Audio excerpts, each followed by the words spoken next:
tit flocks. As I walk with my children through a local wood on an early autumn afternoon, things are suspiciously quiet. The only bird song I can hear comes from the occasional fluting robin or trilling wren somewhere out of sight. The summer visitors are mostly gone, and the winter ones have not yet arrived. And then I hear them. A distant note, then another, and soon a whole chorus of tweets and squeaks, cheeps and peeps, trills and little farting sounds, rapidly approaching the canopy above my head. A tit flock is passing by. For a moment or two, I still can't see any movement. Then a flash of wings and a tail disappearing into the foliage signal the first arrival. A head pokes out among the leaves. The smart black, white, yellow and green of the great tit, followed by its equally colourful but smaller cousin, the blue tit. Deeper in the vegetation there are more movements, subtly different from the brash, great and blue tits, somehow more tentative.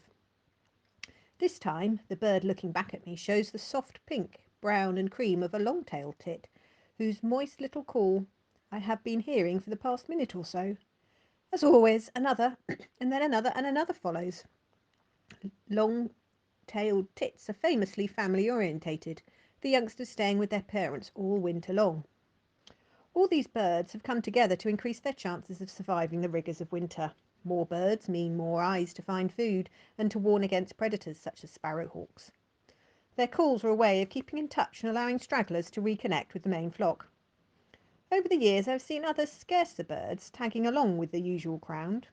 A random hoi polloi including tiny goldcrests, slender tree creepers, and just the once, more than 30 years ago, a sparrow-sized, lesser spotted woodpecker.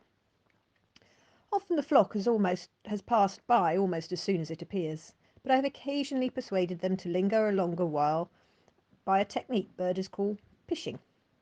This involves pursing my lips together and uttering a series of squeaks, hisses and kissing sounds. These are supposed to resemble the alarm calls of small birds and may lead the flocks to come and investigate. What these tiny birds then make of this huge and noisy mammal in their home territory, I can only guess.